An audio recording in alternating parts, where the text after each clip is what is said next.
네, 간밤에 열린 미국 FOMC는 금리 인상이 예상보다 빨라질 가능성을 확인하는 자리였습니다. 변화를 가장 잘 보여주는 지표는 연준 위원들의 금리 전망을 말해주는 이 점도표입니다.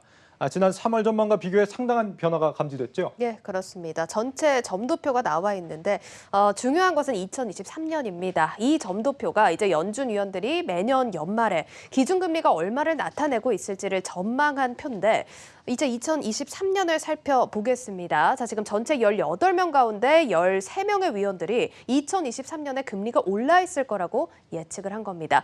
자, 그리고 지난 3월에서 6월로 변화할 때 지난 3월에는 7명에서 석 달 만에 위원 과반수를 넘어선 모습도 확인을 해볼 수가 있죠. 네, 가장 아래쪽이 금리가 유지될 것이다라고 본 것이고 나머지 위가 이제 얼마나 금리가 올라갈 거를 전망을 한 수준인데 예. 금리가 지금같이 유지가 될 거라고 본 사람은 6월에는 5명뿐이 안 되는군요. 그리고 금리가 한 차례 올라갈 것이다라고 한 사람은 고작 2명뿐이군요. 예, 그렇습니다.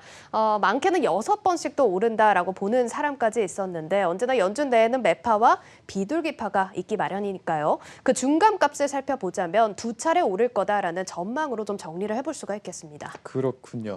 앞으로 이제 고용과 물가 상황에 따라서 이 테이퍼링이나 금리 인상 시기가 더 빨라질 가능성도 배제할 수 없겠습니다. 그렇다면 이런 상황이 국내 증시에는 어떤 영향을 미치게 될지 궁금하실 겁니다. 시장 전문가들은 대체로 예상한 수준이다라는 반응을 보였습니다. 박혜린 기자가 주요 증권사 9곳의 리서치 센터장으로부터 의견을 들어봤습니다. 미국의 금리 인상 시기가 앞당겨질 것으로 예상되자 오늘 하루 13포인트가량을 내어준 코스피. 사흘 연속 사상 최고치를 경신해오던 코스피의 질주에 제동이 걸린 걸까? 주요 증권사 리서치 센터장들은 코스피가 당분간 약세를 보일 수 있으나 일시적인 조정에 그칠 것이라고 입을 모읍니다. 펀더멘털이 탄탄하기 때문에 중장기적으로는 상승 추세를 꺾을 수 없을 것이란 분석입니다. 금융정보업체 FN가이드가 올해 코스피 시장 176개 기업을 대상으로 전망한 연간 영업이익은 199조 원으로 지난해 말 예상치와 비교해 14% 이상 증가했습니다. 테이퍼링이 언제 공론화되고 언제까지 주가에 영향을 미치냐라는 건데 저희는 잭슨홀 컨퍼런스 8월 좀 경과하면서 시장에 미치는 영향은 상당 부분 다 반영될 걸로 보고 있어요. 4분기는 시장이 더 좀 안정화되면서 상승 기조로 갈 거라고 좀 생각하고 있습니다.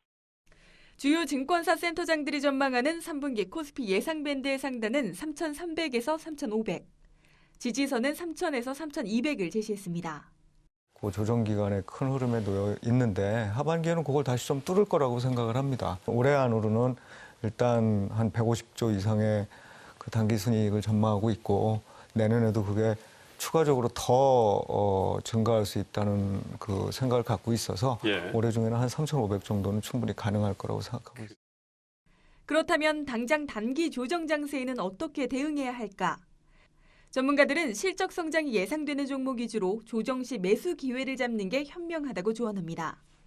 공통적으로는 반도체, 자동차, IT가 유망 업종으로 꼽힙니다.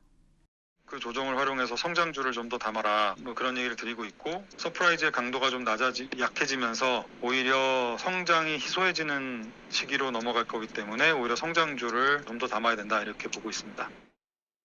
금리 상승과 경기 회복을 염두에 두고 금융주와 여행, 레저 업종 또한 주목할 필요가 있다는 분석도 나옵니다. 특히 SK증권은 조정 구간에서 중소형 종목보다 업종 대표주 위주의 투자가 유리하다고 조언했습니다. 한국경제TV 박혜린입니다.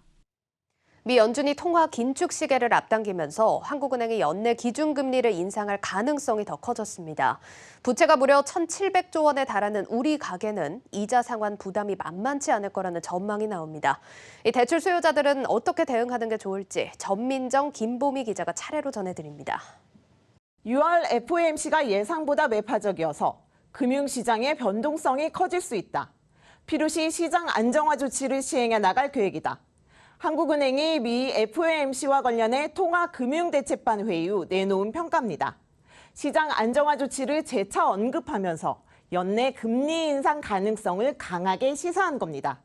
한은의 기준금리가 오르면 개인이나 기업이 내야 하는 대출이자도 올라가는데 미국이 금리를 앞당겨 올리고 우리나라도 보폭을 맞춰 나갈 경우 국내 가계의 이자 부담은 크게 늘어날 것으로 우려됩니다. 문제는 미국 금리 인상 신호가 짙어지기 전부터 우리나라 가계대출 금리는 급상승하고 있다는 점입니다.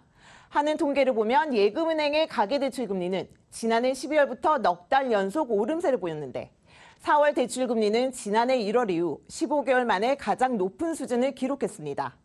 금융당국이 가계대출 총량 관리를 강화하면서 은행들이 선제적으로 대출 한도를 줄이고 대출 금리를 높이면서 대출 금리는 이미 고공행진을 이어가고 있는 상황.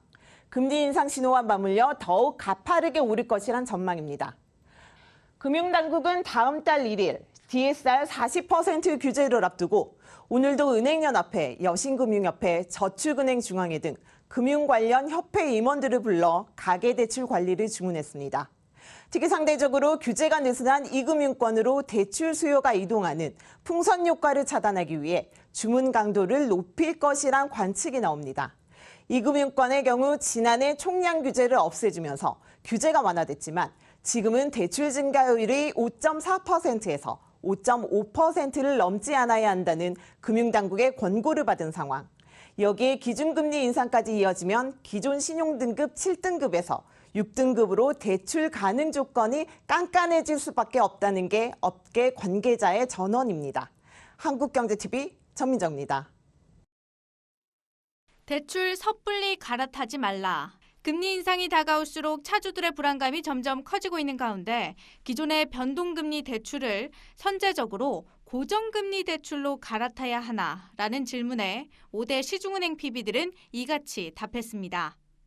일반적으로 주택담보대출에서 가장 많이 사용되는 금리가 6개월 변동금리하고 5년 고정금리를 많이 쓰거든요. 근데 현재 6개월 변동금리하고 5년 고정금리의 금리 차를 보면 한 1.19% 정도 되고요.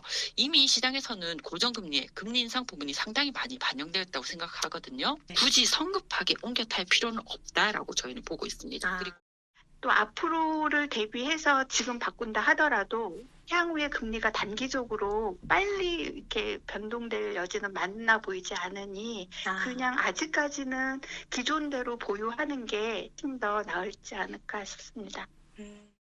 현재 국내 가계대출에서 변동금리 대출 비중은 70%를 훌쩍 넘어서는 상황. 지금의 대출을 그대로 가져가는 게 더 유리하다는 판단입니다. 기존 대출을 급하게 상환하는 것도 고민해볼 부분입니다. 이제 최근 정책의 변경 등으로 대출 조건이 까다로워서 대출이 안 나오거나 증액이 안 되는 경우가 있습니다. 그래서 대출 금리가 올라서 이자 비용이 부담이 돼서 대출을 상환했다가 다시 필요해서 대출을 신청했는데 대출이 안 되는 경우가 있으니까 우선 금리보다는 자금 계획을 잘 세우는 게 중요합니다. 당장 다음 달부터 차주별 총부채 원리금 상환 비율 DSR 규제가 적용된다는 점을 간과해서는 안 된다는 겁니다. 대신 전문가들은 금리 인하 요구권처럼 기존에 보유하고 있는 대출의 금리를 낮출 수 있는 방안을 검토해보면서 일정 범위 내에서 대출 자산을 관리하라고 말합니다. 보통 소득에서 총 이자 비용이 30% 수준을 넘으면 위험하다고들 많이 얘기를 하고 있거든요. 30% 수준을 넘어가는 건지 안 넘어가는지를 좀 확인해 보셨으면 하고요. 주목할 만한 투자처로는 물가 연동 채권이나 단기 채권, 달러 자산 등이 대표적으로 꼽힙니다. 물가가 올라갔을 때 그 기대 인플레이션에 연동되는 물가 연동 채권이라든가 이제 이런 쪽은 또 일부 투자가 가능하다고 봅니다. 그다음에 이제 금리 인상은 아무래도 신흥국 쪽에서 어떤 자금들이 좀 빠지고 또 선진국 쪽에서도 특히 미국 같은 경우에서 어느 정도 투자 매력을 높일 수는 있거든요. 그래서 이제 미국 중심의 달러라든가 이런 주식 쪽으로 일부 들어가는 것도 되는 매력도가 있다고 판단이 됩니다. 또 경제 활동이 재개되면서 상업용 부동산 시장 흐름도 좋아지고 있는 만큼 꾸준히 배당을 받을 수 있는 리츠도 안정적인 수익을 기대할 수 있다는 조언이 나옵니다. 한국경제TV 김보미입니다.